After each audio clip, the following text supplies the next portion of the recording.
Hello friends, this is Neha Tulshan from Crescent Creation. Welcome to another video on my YouTube channel. Today I'm at the Craft Shop blog sharing some tips and tricks for polymer clay beginners. So what's polymer clay? Polymer clay is a type of modeling clay which can only be hardened by baking. It can be baked in any convectional or toaster oven.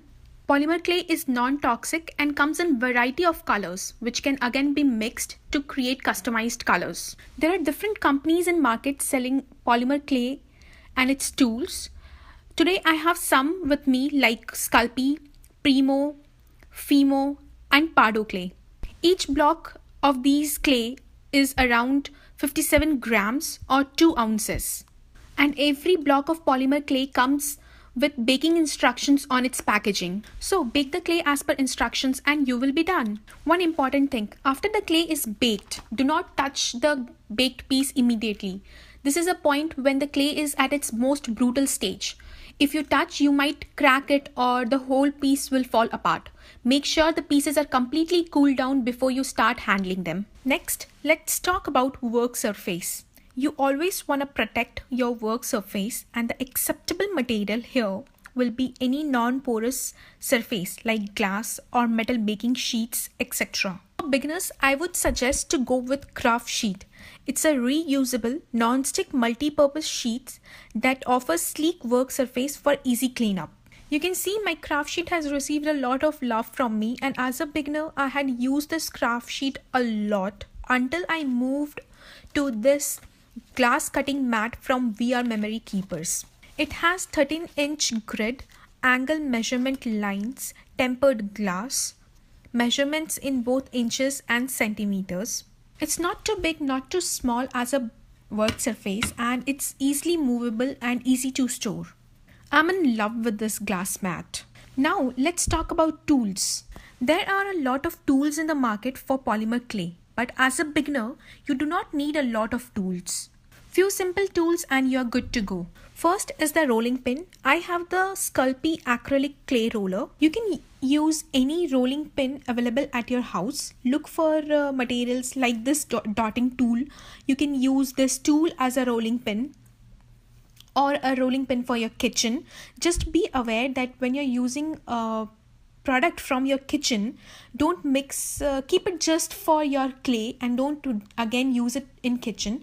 I know the clay is non-toxic, but still we don't want to mix food and clay. Next tool is blades. You really need very sharp blades when working with polymer clay. I use these two blades very frequently. This is from Sculpey Super Slicer Pack. They are long and thin and really sharp blades. They're around 7 inches long. The straight blade helps in cutting long straight lines, and the wave blade helps to get scalloped edges to the design. The other blade that I use is an Exacto Knife. Exacto Knife comes really handy in cutting intricate designs or reaching those small areas where these long blades cannot go. The next tool is Toothpick. Toothpicks are very easily available and it's cheap and a very useful tool when it comes to polymer clay. It helps in giving texture to the clay. I also use it for reaching those tiny areas and as a pickup tool while working on intricate designs. Next is dotting tools. It comes as a 5-piece two-way dotting tool set. It can be used for creating dots of an even or decreasing size, or it also helps in shaping the clay. Another important tool is eye pins. It's a jewelry finding that comes in handy even if you're not making jewelries from polymer clay. It helps you to turn polymer clay miniatures into charms. With the hook on top of your miniatures, you can turn them into keychains, neck pieces, or even add them to bracelets, etc. Next important tool is glue. I prefer E6000. You can take any heavy duty industrial glue which works on different surfaces like wood, ceramic, clay, metal, etc. And the glue is most frequently used to stick eye pins into the baked pieces. After baking, the eye pins tends to come out. so you need a heavy duty glue to keep the eye pin in place. Last but not the least, you would need a hand drill if you are into jewelry making. Sometimes you do not want to add eye pins before baking, or you do not want to add eye pins and give your piece a different look. Like here in this neck piece, I wasn't sure how I wanted the neck wire to go. So I baked the piece and later I used the hand drill to drill across the pendant for wire to go through.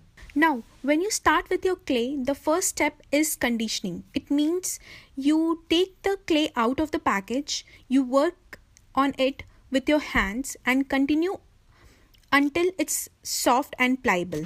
You can also use this technique to mix two colors. So just take two or more colors and work them in your hands till they are soft. Twist them, fold them and twist again until the clay is as marbled or as mixed as you would like it to be. Another method to condition clay would be with clay dedicated pasta machine. Pasta machine is used to condition clay and roll polymer clay into even thickness sheets. Every pasta machine has different thickness settings. Mine one comes with 7 thickness settings, with 0 being the thickest and 7 being the thinnest. To condition the clay, you cut the clay using the blade and roll it in the pasta machine on its thickest setting. At first, it's a little difficult to roll, but after 1-2 pass, the clay gets soft and it's easier to roll.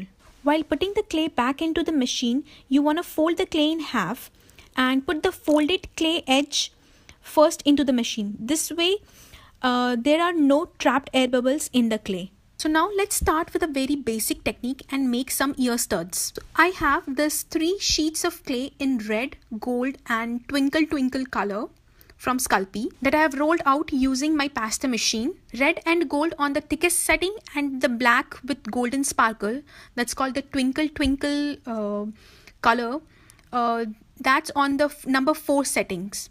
Now using my blade, I am trimming off the sheets to make equal size rectangles. I stacked red, then black, then gold, then black sheet and made 4 layers of stack. Using my rolling pin, I'll roll this stack for all the clay layers to stick to each other and then trim off the uneven edges from all sides. Now I'm cutting the stack in half and again stacking it on top of each other to make it a 4-layer stack, 8-layer stack. And then again I trimmed off the edges and now I'm left with the 8-layer stack of red, gold and black color.